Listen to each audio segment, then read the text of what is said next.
How awesome was that? I mean, that was awesome. It really was. It's so good to hear from you. But as they said, we've got Brett, and we've got Dean, and we've got Greg here. If you have any Australian-related questions in regards to anything, sure. Yeah, there's a lot of very enthusiastic people here tonight. Maybe Greg's one to answer all three of you. But what can we do best going forward, apart from getting as many people as we can to see vax? But going forward, we need everyone to know who is William Thompson, whistleblower, and get people to research and understand. And I'm just wondering what's the best way we can do that. I might have I might have a bit of a different answer to the others here. But we're not in America, so we don't have that direct issue happening here with William Thompson, the CDC, Congress, etc. However, we have a similar issue occurring all over the world. And my personal view is that, I mean, it's alarming. We've got a mountain of evidence of fraud, no one wants to know about it. We've got a mountain of evidence of harm, no one wants to know about it. And we have this situation where politicians in our country and in other countries want to make laws to make vaccination mandatory. Now, and you've got to ask yourself, why is that happening? And there's an old saying that says that no one ever does anything really evil without first being told how much good it will do. So you've got to ask yourself, how much good do people think vaccination will do? And the answer is, there's this wonderful narrative getting around. I'm standing too close to that, and that's why it keeps feeding. I'm going to walk over here. And that's another one, isn't it? Stay where I was. There's this wonderful narrative getting around that says vaccines are medicine's greatest achievement. They have saved countless millions of lives. They've delivered us from the days when we had 50% child mortality rates down to today where they're practically zero. And they've wiped out smallpox and wiped out polio. Now that is a powerful message. There's no marketing of anything in this world that's as powerful as that. And the most powerful thing about it is everyone believes it. Okay, it's a completely bogus story. It's a fairy tale, but everyone believes it. Just about everyone. I imagine there are quite a few enlightened people in this room. But how many politicians believe it?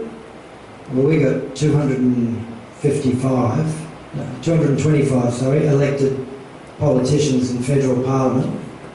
How many opposed the no jab, no pay laws? None. And I don't think we've got the problem with politicians being bought in this country that they perhaps have in the United States. We just got gullible politicians. Incredibly gullible. But while we have that mantra that vaccines have been so great, people are hypnotised. And they cannot, when they're in that hypnotic state, they cannot afford to look at things like this seriously. Okay? There's only few of us out there who've got the guts to look at the evidence of harm and the evidence of fraud and corruption and say, we have a problem here. Now we need to get our politicians into that same frame of mind where they've got the guts to look at the situation and say, we have a problem and we need to address it. How do we do that? By attacking that marketing mantra. We've got to let them know that vaccines did not deliver us from the days when we had 50% child mortality rates. No way. We've got proof positive they didn't do that. It's one of the few things in the life sciences that can be proved. They weren't around. That's how we know they didn't do it. And other things wiped out smallpox. And other things gave us the illusion that we were wiping out polio. So my answer to your question is that we have to look more broadly at what's creating this belief in vaccines.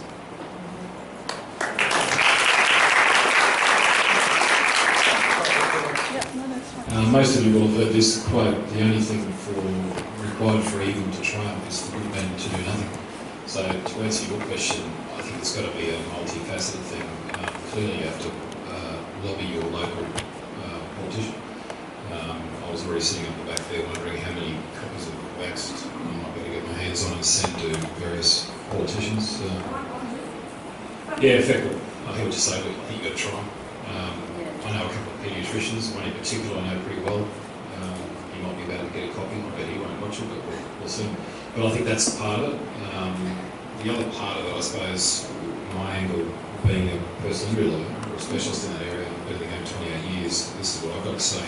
The good news is in Australia, across all our states, we don't have a vaccine injury compensation scheme like they do. It's disgusting what they've got over there.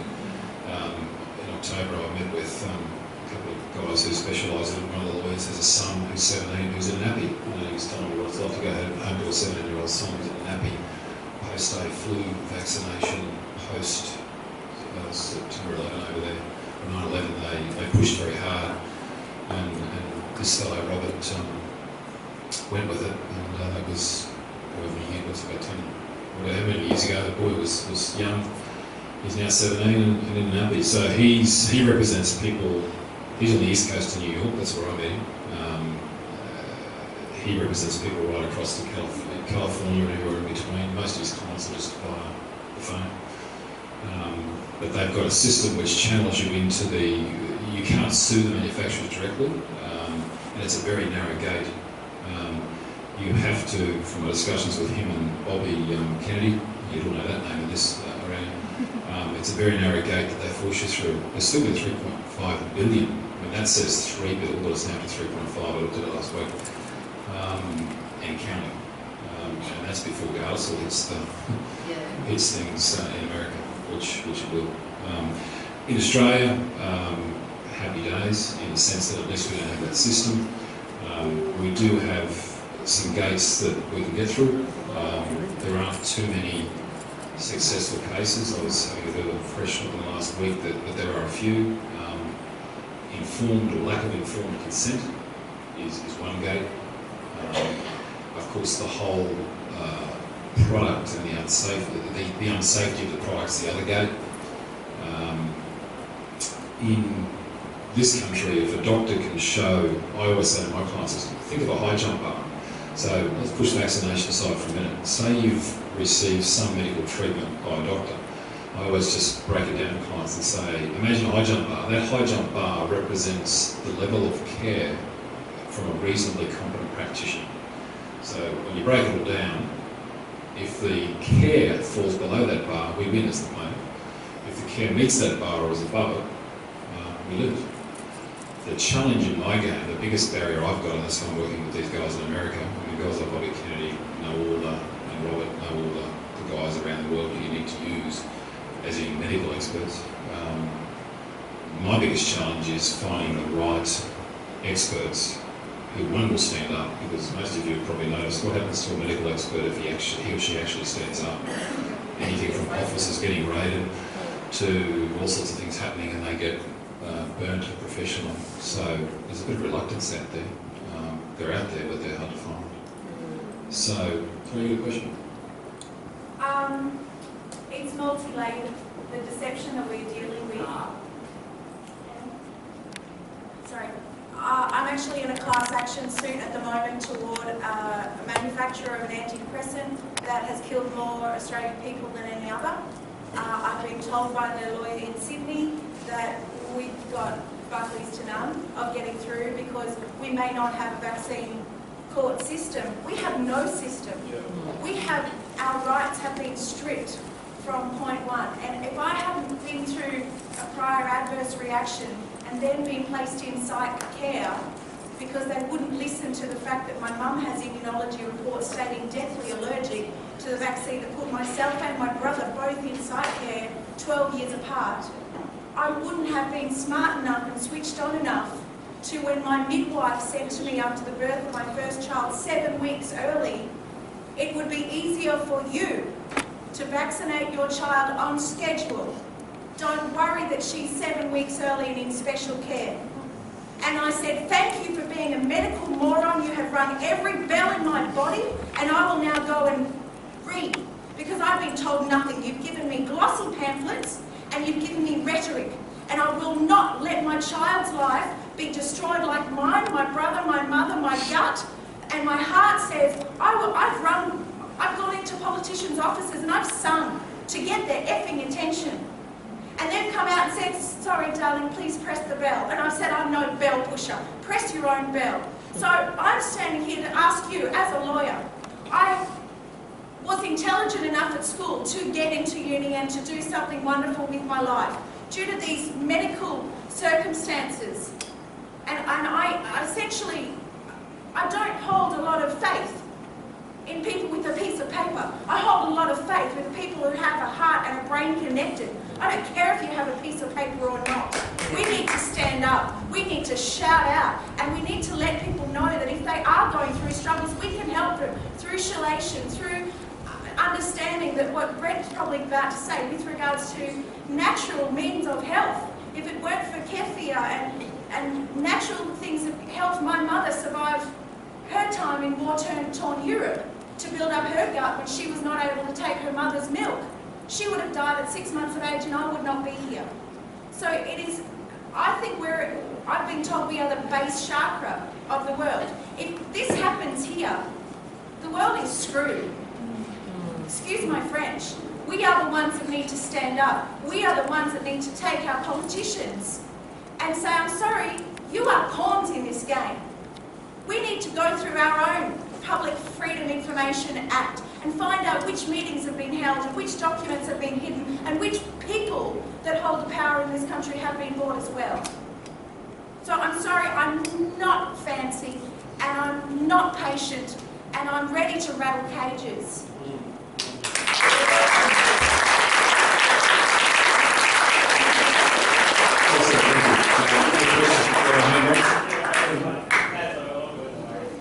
I've probably just got a statement to make. Just some personal information I came across looking through some internet searching. Dr. Thomas Levy promotes vitamin C, liposomal vitamin C, and also promotes using that liposomal vitamin C before an injection and following.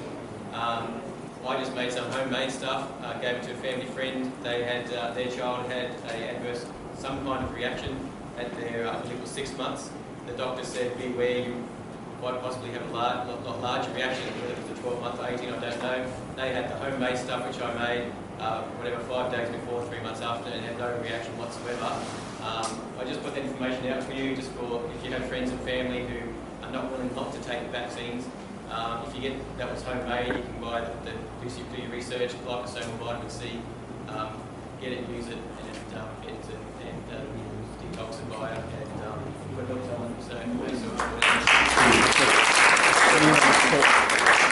do have a question. So I'm Lee Maddox from Real News Australia, and the question I had was, what are your thoughts on someone like Jill Hennessy, the Minister of Health in Victoria, who comes out on record on live TV and says that there are no harms in vaccinating your children? She's a criminal. Is there some sort of criminal liability or something like that? 100,000 vaccines as well. I don't think there's that one as well, yeah. I don't think there's any criminal liability there. The difficulty we've got, it seems to me, with my lawyer's hat on, is that we've got a significant body of medical experts who would be champing at the bit to give the sort of evidence along these lines that it's safe, that the benefits outweigh the downsides. I mean, a little bit of collateral damage along the way, there's the odd, I mean, even in America they recognise, that's why they set up the system, they recognise that the odd person is going to be collateral damage. So that's what we're up against. And we've got, I think pharmaceutical companies have a big say in what's being taught to our experts, and the research I've done. It just seems to be a blind denial of any vaccine harm whatsoever to any family, and with obviously people here who have gone through it themselves, but they don't recognise it. That's the issue, I think. I agree, because at the moment they start saying that sort of thing in front of a camera, well, our next problem is the mainstream media actually report it. Well, we know why it doesn't happen in America, because most of those media companies, 60 to 80% of their income comes from big pharma. In Australia it's slightly different, and I'm still trying to get to the bottom of it, apart from the bullying that Big Pharma does, why it's as bad in Australia. But yeah, to answer your question, no on criminal, but I think there's all sorts of civil angles that will come in the next 3 to 5 or 6 years. There's no quick fix though. Certainly my urgency and my involvement has increased since the passing of Jan Napa. I've been looking at this for some time. I waited till my daughter's 12. She's now 12, we've got 4 kids. I think once you enter this fray, depending on how far you go, there's a token on your back. I personally just waited until a certain time. There it is. Any other questions before I hand over? It's more of a statement to what you were saying, how do we drive this forward? And I think when people talk about vaccines, a lot of people feel very threatened. They don't want to know about it. They don't want the argument. They just want to believe what their doctor says. So another angle to come at is just the results that were released a few days ago that autism has grown another 10% in this country. So why isn't that front page news? Why, if we ask for an independent inquiry as to why our children are getting sicker and sicker and that number's growing exponentially, ask for that independent inquiry. Vaccines will be caught up in it. I think Fiona Stanley did a study on why our children were getting quite sick a few years ago, and vaccines were left out completely. So why was that? So I think that's one direction we could come from. Well, certainly the short answer is follow the money trail. That's why it's all about where does the money trail follow. There's a case with a man by the name of Dr. Gary Fetke. He's an orthopaedic surgeon who was a GP, who has a website called nofructose.com.au, and he's been telling his diabetic patients that they will not lose a limb. He will not have to take their leg off if they will stop eating sugar, namely fructose. He's taken bullying within the hospital system. He's been taken to the High Court or the Supreme Court of Australia, I'm not sure which, and he's been silenced. So I'm sorry, this is not a vaccine issue. This is a health issue. Our government or the governing bodies want us sick. Well, look at it from the pharmaceutical point of view. You can have a patient for life. They get injured early. You've got a patient for life, haven't you? It's tragic. How many other lawyers are here in Australia working with you and or working on something? I'm aware there's a couple down south looking at some cases. I'm certainly looking at a couple of different angles on a couple of different vaccinations. I'm, as I say, working with 2 guys in America. Why? Because they've had this vaccine injury compensation scheme since 1986, they're all over the science, especially when you've got one of those lawyers whose son's pretty bad damage. So, yeah, that's the extent of my knowledge at the moment. There could be others. Okay, but are you putting the word out in your group? Not really. Okay. I'm at a phase where I'm still relatively early days. Okay. The big issue if you're going to take down a company like Merck, you've got to line your ducks up. Yeah, You've got to do the work, and that's not going to happen in 2 months. It's not going to happen in 6 months. It's not going to happen in 12 months. No. But it's a fight worth fighting. Why not? Money and time. Money, time. Legal system itself. Let's put some ethical lawyers to band together and do a worldwide class action against these fuckers. Well, there are class actions. I mean, there's a class action in Japan on Gardasil, for example. Yeah. They stirred up the Irish. Don't stir up the Irish. You all know about regret. So there's a bit going on. They just have money put aside for that anyway. As a group, as a nation, actually, we need to take cognizance of the fact that the government that is in Canberra today hasn't been the Commonwealth of Australia's government since 1972. And as a lawyer, you know that. The government that currently resides in Canberra is owned by the banksters in Washington DC. They do not serve the Australian people, and they haven't done so since 1972. Until we reclaim the Commonwealth of Australia, we cannot expect our politicians to do our bidding because we don't pay them. Well, that's one way to look at it. The other way to look at it is we can vote these idiots out. We saw. We've got to change the system back to the Commonwealth. It's got to be the people. Sovereignty has to vest with the people. It is written into our constitution. Exactly, that we should essentially march on the Parliament House and kick the bastards out. They are completely treasonous toward the Australian people. I was born in 75, and I've just woken up to the fraud that is layer upon layer upon layer, like Sarah Lee says, in this country. We have the strength and the efforts and the hearts of our people to destroy nothing. They are falsely standing as our government. They are treasonous and faulty in claiming that they have any ownership or ability to stand over us. We have a lawful right to be represented by people that do not make unlawful legislation. Legislation is not law. Yeah, thank you so much. I know there's so many angles we can go with this. It's just, the corruption is everywhere. You're right in everything that you're saying. But our time here is run out, sorry guys. But I would like to remind you, we do have that vax banner outside, and we are going to be videoing any vax injury story. So if you have any, please come to me. I'll be out there and we can video this. And we want to see all the Australian names on our banner, and as each banner fills up, we're going to get another banner and another banner, because we're going to be taking them all across to all the screenings. So please come and see me. Thank you so much for coming. This has been awesome.